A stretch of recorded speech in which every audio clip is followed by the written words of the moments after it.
sé que es un tema eh, que comporta mucha preocupación a los padres y las madres, que todo surge siempre desde el amor, y está claro. Pero a mí me gusta, y siempre en paliativos pediátricos, poner pinceladas un poco como científicas de evidencia, ¿no? Porque al final parece que tengamos que hacer todas las cosas por, bueno, por ayudar al otro, pero realmente es que hay evidencia de que hay que hacerlo lo mejor posible para poder acompañar mejor, ¿no? A estos niños y niñas. Voy a intentar no decir más hermanos, aunque estará escrito en muchos sitios, porque lo primero que aprendimos en el grupo de hermanos que creamos ahora ya con Soraya, la trabajadora social de nuestro servicio, hace 6 años o así, es que, claro, es que son niños que tienen y niñas que tienen un hermano o una hermana con una enfermedad grave o en paliativos. Porque uno de los principales objetivos, y seguro que os pasa también a los padres y las madres, es que es necesario recuperar vuestra identidad como persona, como individuo, más allá, ¿no? También de ser padres, madres, pues de varios hijos, de un hijo con una enfermedad. Entonces, rápidamente cambiamos el nombre al grupo por el grupo de niños y niñas que tienen algún hermana atendido en paliativos pediátricos. ¿Vale? Así que lo primero que cuando hablamos de niños, este soy yo, ya se nota la foto que han pasado años y así el sepia este así, es que cuando intentemos o queramos acercarnos a los niños y a las niñas, eh, recordemos mínimamente cómo éramos nosotros, ¿no? Eh, Porque muchas veces, y más como padres y como madres, podemos proyectar muchas cosas de nuestro ser de ahora, pero que seguramente es muy diferente a lo que necesitábamos, ¿no? Cuando teníamos esas edades. Y vosotros, además, que muchos serán parecidos a vosotras y a vosotros, ¿no? Vuestros hijos, en carácter y todo esto, seguramente intentando recordar alguna de las cosas que necesitabais en aquel momento, os puede ayudar un poquito más, ¿no? A acercaros a la realidad del niño o de la niña. ¿Vale? Entonces, iremos de parte más como científica a experiencial, ¿eh? Porque realmente yo estoy encantado de venir a este grupo porque cada vez, bueno, las teorías están muy bien y reflejan una realidad, pero las realidades son muchas y a partir de las personas que vivís lo que ocurre o de nuestra experiencia conjunta con estos niños y niñas y con sus padres y madres, es como realmente vamos creciendo y vamos aprendiendo a lo que vemos que puede ser lo que necesitan. Entonces, lo primero, podemos intentar, y hablaremos de estos niños y niñas, pero desde una perspectiva más sistémica no podemos separarlo de sus padres y madres, de la familia extensa, de los profesionales, tanto sanitarios que os acompañan durante mucho tiempo, como la escuela, que es el otro lugar importante, y que la vivencia de estos niños, de lo que ocurre, en este caso de la enfermedad de un hermano o muerte de un hermano, va a tener mucho que ver con todo lo que le envuelve y cómo le acompaña, qué creencias hay, eh, qué necesidades hay, ¿vale? Así que al final muchas veces los niños y niñas también son reflejo de dónde y con quién viven, ¿no? Y eso no tenemos que... Y las necesidades, también. También esto un poco por no eh, pasaros a padres y madres una exigencia superior a lo que ya hacéis con muy buen criterio, con muy buen sentido común y que muchas veces tiene que ver con lo que yo puedo hacer y con lo que puede hacer el otro y con lo que yo creo que necesitan. Entonces, bueno, seguramente ya hacéis lo mejor para vuestros hijos, ¿eh? Sí que hay algunas realidades, ¿no? Esto lo pongo en un artículo de hace unos años que preguntaron a familias, ¿no? Sobre los cuatro, ¿no? Hay como cuatro perfiles de enfermedades, ¿no? De trayectorias de enfermedad en paliativos pediátricos y se le preguntó a padres y madres sobre la importancia que le daban a un montón de ítems que tienen que ver con toda la trayectoria de enfermedad. Claro, ¿qué ocurre? Pues que frente, y esto lo sabéis vosotros mejor que yo, frente a conseguir un diagnóstico, ¿no? En niños con enfermedades que muchas son raras, ultra raras, ¿no? Hasta el cáncer está dentro de las enfermedades raras en pediatría. Conseguir un buen diagnóstico, las pruebas, el control de síntomas, eh, todo el tema de procedimientos de intervenciones quirúrgicas, no sé qué, pues todo eso cogía un peso más importante en preocupación que lo que tiene que ver con los hermanos o con la comunicación con estos hermanos. No es que no preocupe, que esté en blanco, no es que no preocupe, también era hasta un 30% así de preocupación, pero sí que en prioridad, que es por lo que yo siempre digo, y algunas madres, ¿no? Más en, pues en terapia, ¿no? Con mucha culpabilidad. Eh, Dicen, es que hay veces que yo creo que, bueno, que el hermano sano tenga un lugar, que pueda comer, que vaya al colegio, que esté en casa, bueno, unos mínimos es lo que puedo hacer, porque es que tengo ahora mismo otra batalla, ¿no? Bueno, pues que ocupa mucho tiempo y energía. Entonces, sí que es cierto, ¿no? Que todo lo que tiene que ver con hermanos y hermanas, por todos, a veces queda un poco relegado a no ser que pase algo, ¿no? En muchos casos, ¿eh? Es lo que dice un poco la literatura. Esto en genérico, ¿eh? Después hay estudios, ya pocos, pero hay algunos. En este caso es un estudio sobre hermanos de niños con una enfermedad como el cáncer, que claro, la mayoría de estudios tienen que ver con el cáncer, aunque luego enseñaré otro que no tiene que ver con, que es en general, con niños con enfermedades limitantes y amenazantes para la vida, en el que se encuentran pues algunas dificultades, eh, en mayor medida que en niños que no tengan esta situación, ¿eh? Pues a nivel de funcionamiento emocional y conductual, a veces a nivel de funcionamiento familiar, ¿no? Por pérdida de atención de los padres, a veces hay roles parentalizados que decimos nosotros, es que asumen responsabilidades que en sí no les tocaría por edad, aunque a veces se ve como algo bueno, pero no es algo eh, que sea para su futuro y para su momento un poco psicológico seguramente bueno. Eh, Conductas de salud, se ha visto en algunos casos que puede haber, por un lado, consumo de algunos tóxicos de forma más prematura, pero por otro lado, más cuidado también a nivel más positivo de lo que es la salud, ¿no? Por todos los aprendizajes y por ver la importancia que se le da que otros chicos de su edad no dan a lo que tiene que ver con prevención, ¿no? Y tener unos buenos hábitos. Funcionamiento escolar suele estar bastante afectado por un tema de absentismo y dificultades a veces relacionadas a concentración y atención. A nivel social, por un lado, positivo, hay más conducta prosocial, ¿no? Sí que se ha visto pues, que están más pendientes del otro, cuidan más al otro, ¿vale?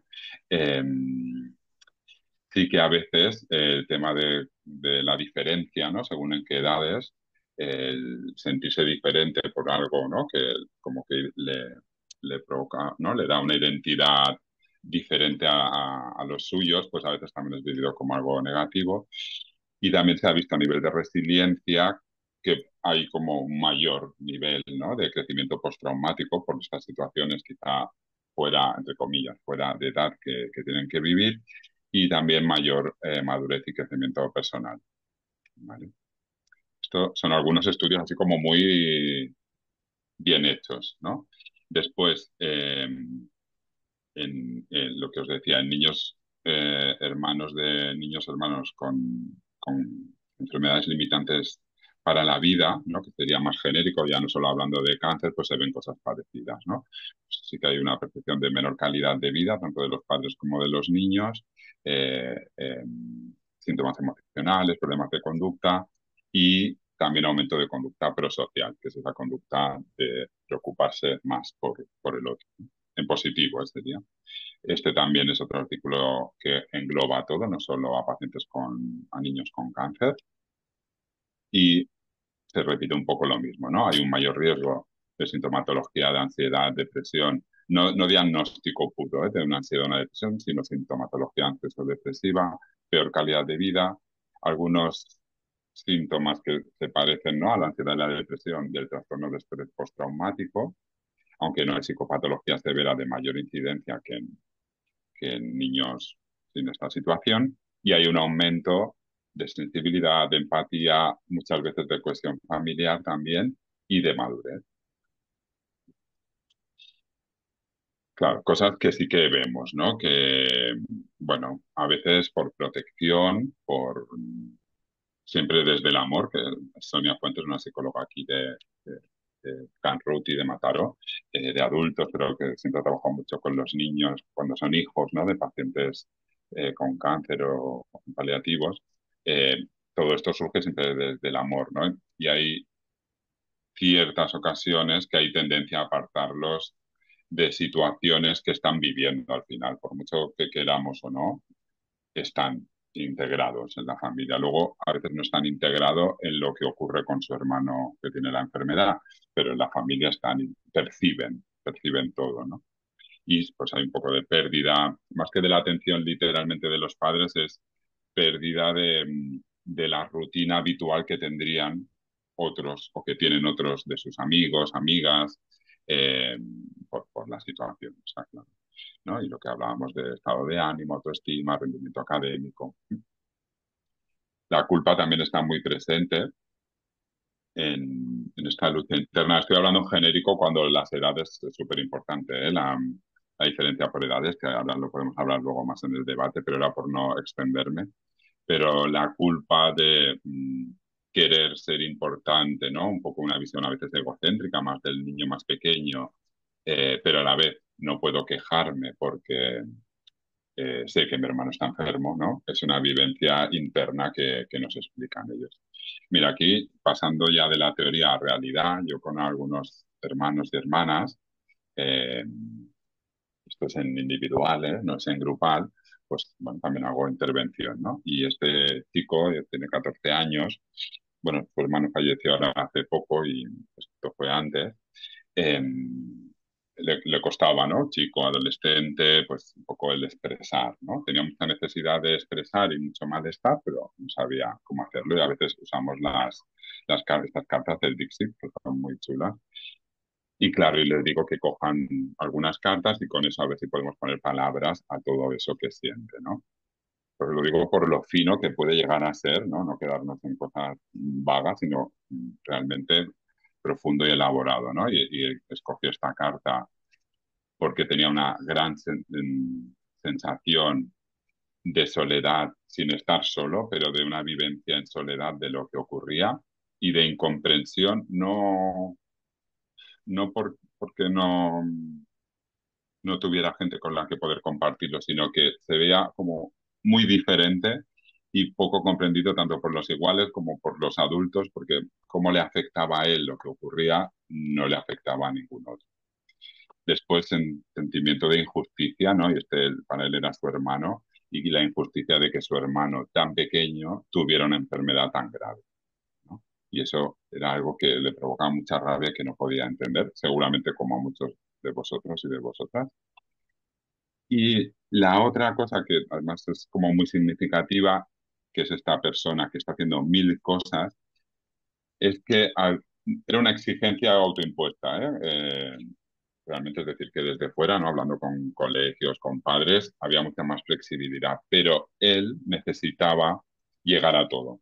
Y siempre ese llegar a todo significaba no llegar a algo. Entonces, estaba estudiando, haciendo deporte, quedaba con los amigos, con su hermano, claro, no podía hacerlo todo a la vez y acababa saliendo esta parte de no llego y por otro lado no aprovecho el tiempo, ¿no? Y no aprovecho el tiempo con mi hermano, que él era bastante consciente de que tiene una enfermedad muy grave y con posibilidad de fallecimiento.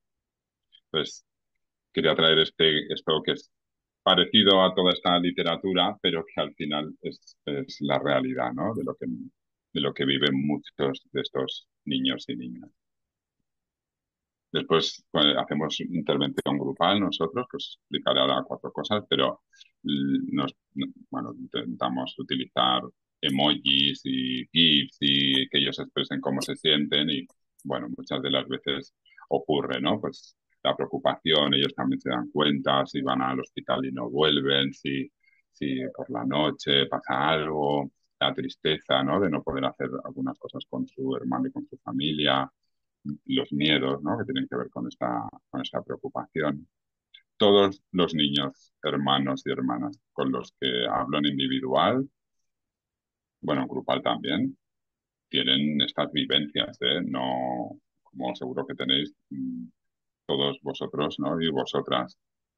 Se puede compartir más, menos, se puede gestionar o regular mejor o peor, le puede afectar más o menos, pero desde bastante pequeños esto ocurre, ¿no?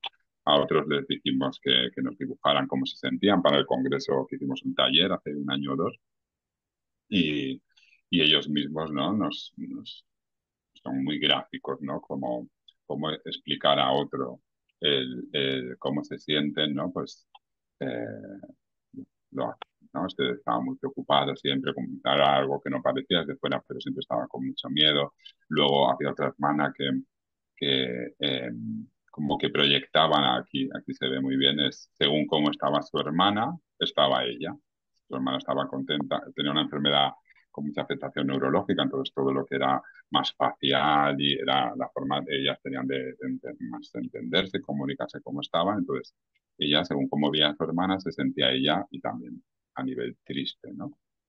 Pues se utilizan también muchos emojis, ¿no? También hay felicidad, ¿eh? ¿No? Esta chica con su hermano, que aquí está en una silla de ruedas, creo que está igual que ella a su altura, está sonriendo, le puso hasta un poco que le cayó un poco ¿no? la baba, la saliva, ¿no? Pues eh, que se divertía mucho con él cuando le hacía bromas y él reaccionaba y se reía, ¿no? Pues eh, también lo viven así, o algunos no más literales, pues yo me siento triste porque mi hermana se encuentra mal, pero cuando sonríe me siento alegre, pues significa que no se escucha. El tema de la comunicación, sobre todo con niños con una afectación, ahora hablaremos, ¿eh? Porque yo no tengo respuesta para todas esas causalísticas porque no hay tampoco estudios de evidencia, pero que son de nacimiento, ¿no?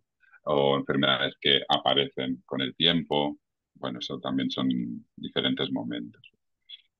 Cosas que hacemos nosotros, hacemos intervención individual, pero la grupal, ¿no? Que realmente vemos que es como la más potente y en la que los niños se expresan, ¿no? Mucho más como son y al ver a iguales, pues hablamos mucho de emociones, de regulación de expresión y regulación emocional, de habilidades sociales, porque es cierto que a veces acercarse a otros niños, niños de su clase, ¿no? Según en relación a este tema, ¿no? A su vivencia, ¿no? Con tener un hermano enfermo. Esto a veces es complejo para alguno de ellos, sobre todo pequeños, cuando van siendo conscientes. Socialización con otros, también hacemos muchas veces técnicas, ¿no? De relajación, porque sí que la ansiedad o preocupación es algo bastante habitual y después también fomentar actividades agradables que podamos transmitir también a padres y madres para, para fomentarlas en los momentos que se pueda, ¿no? Estos grupos también tenemos grupos de duelo, ¿eh?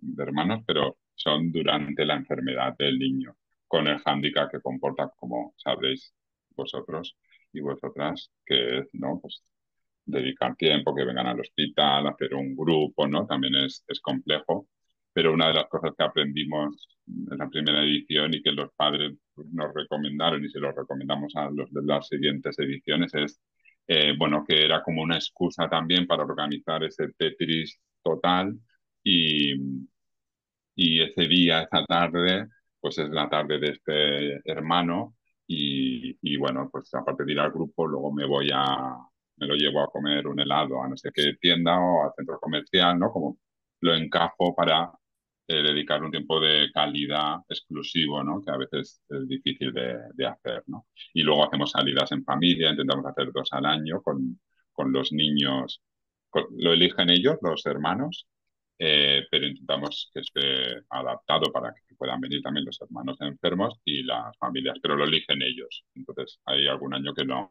que han tenido que ser solo los hermanos sanos, por decir de alguna forma. Y recomendaciones, ¿no? Nos han dado muchas recomendaciones estos hermanos, pero que además con estos niños y niñas que también hay en la literatura, ¿no? Y cosas que no les ayudan de sus padres y de sus madres, pues que ignoren sus sentimientos, que les reprochen egoísmo, ¿no? Por no querer ayudar, por no querer hacerse más cargo, ¿no? O sobrecarga de cuidados, ¿no? Del hermano sano. Y a veces, pues, esa falta de atención en el sentido, pues, que no tienen la atención que les gustaría, que puede ser por muchos motivos, a veces por trabajo, a veces, pero bueno, teniendo un hermano con una enfermedad grave, pues quizás se focalizan en eso, ¿no?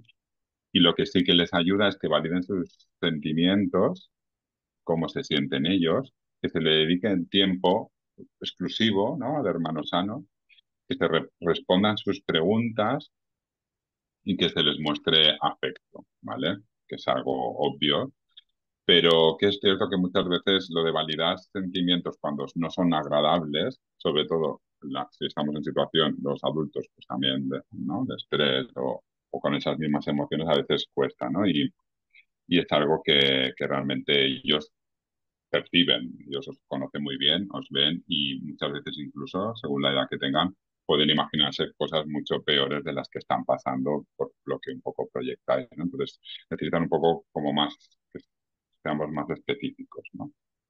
Y responder sus preguntas. Aquí, bueno, eso nos hicieron una noticia en un periódico y fueron un poco sensacionalistas para mi gusto, ¿no? Pero es cierto que una de las hermanas dijo que había sido su cumpleaños y que nadie le había regalado nada. Claro, la niña sí que tuvo su fiesta de cumpleaños y tuvo sus regalos, pero sí que el día del cumpleaños, por un tema de que el hermano nuestro ingresó y no sé qué más, pasó un poco desapercibido, ¿no? Por decir de alguna forma. Entonces es verdad que hay también cosas que les pasan a ellos, ¿no? A raíz de, para ellos importantes, ¿no?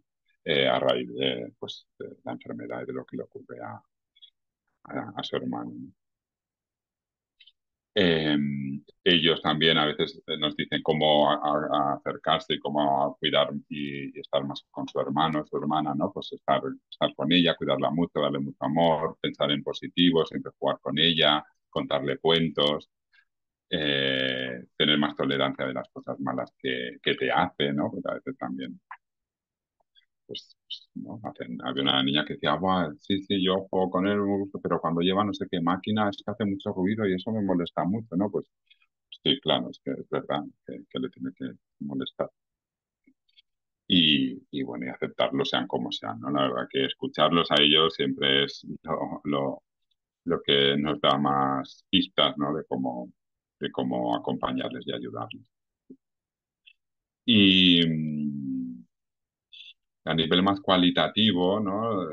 Realmente cosas que hemos aprendido es que el hecho de, aunque hablemos mucho de los hermanos con la enfermedad, el hecho de no tener que hablar tanto, sino que ya se entienden solo por estar allá, es lo que más valoran, ¿no? Que si vienen los hermanos enfermos, pues nadie lo mira raro, hay conversaciones naturales y son cosas que les llaman la atención porque no lo viven en su día a día. Y eso, poder tener actividades agradables, divertirse, ¿no? Está bien. Sí que es algo que un objetivo que tenemos es mejorar la comunicación intrafamiliar y tanto en este grupo como en el de duelo acaban siendo como sitios un poco sagrados en el que hablan de todo, lo comparten con los iguales, incluso cuando son más adolescentes, luego crean sus grupos por Instagram y eso, pero no lo comparten tanto en casa. Entonces cada vez intentamos meter alguna sesión más conjunta con los padres y las madres, o que al final hacen como en el de duelo hacen como un proyecto final, ¿no? Muy en relación al legado, que vamos pasando de un año a otro, ¿no? Para que se lo den al siguiente grupo. Y es muy chulo porque como cada vez son edades diferentes y, bueno, y vivencias diferentes, eso sí que lo hacemos que lo presenten un poco, que lo representen delante de los padres y las madres para que ellos puedan, bueno, un poco tengan un feedback realmente de todo lo que hacen allá y de lo que hablan. Y bueno, yo que os quería dejar este escrito, ¿no? De un niño, ¿no? Que falleció su hermana. Esto lo escribió el día antes, bueno, el día que falleció su hermana para leerlo en el funeral. Bueno, tenía 13 años, que ahora ya ha pasado un tiempo, ¿no? Y bueno, lo leo en voz alta. El recuerdo de mi hermana está en la lista buena porque me ha ayudado a saber lo que es la vida. Gracias a ella sé que la vida hay que aprovecharla y a saber ser algo y tener recuerdos muy buenos y malos, pero sobre todo buenos. Los recuerdos sirven para ver todo el proceso de nuestra vida, cada momento que pasa en el mundo. La vida es un camino que algún día no se sabe cuándo se acabará. Por eso tienes que tener recuerdos buenos y disfrutar de la vida que no es para siempre. Tener un buen trabajo y disfrutar sin que no nos falte de nada. Pero el problema es que ahora no nos damos cuenta de esto y pasamos de todo y no sabemos lo que hacemos, pero algún día nos daremos cuenta. Realmente hay un montón de aprendizajes y de reflexión, ¿no? En este escrito que hizo este niño ese día para, además lo tenía en la pantalla del ordenador y me dejó hacerle una foto para leer en el funeral de su hermana, ¿no? Con 13 años, que sí que era una enfermedad que llevaba toda la vida de la hermana de nacimiento. Y bueno, nos hace, ¿no? Reflexionar de todo lo que hay ahí. 13 años, que no es pequeño, pero es que él esto lo ha ido creciendo con ello y lo ha ido elaborando con 6, 7, 8 años.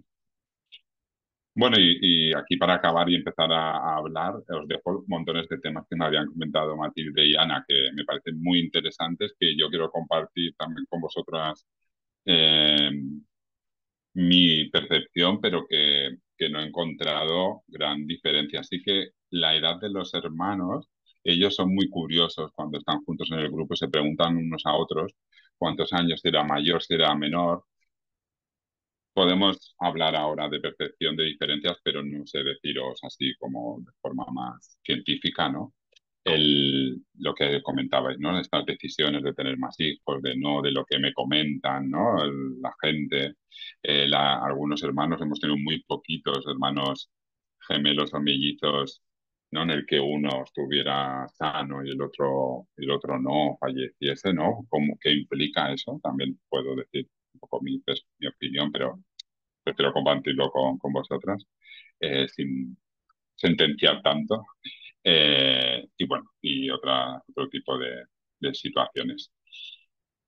Y nada, que muchas gracias, que vosotros conocéis mucho mejor la realidad que nosotros los profesionales, aunque tengamos mucha experiencia y de acompañar, ¿no? Pero que al final la realidad de cada uno es única y que seguro que ahora con el debate aprendemos un montón.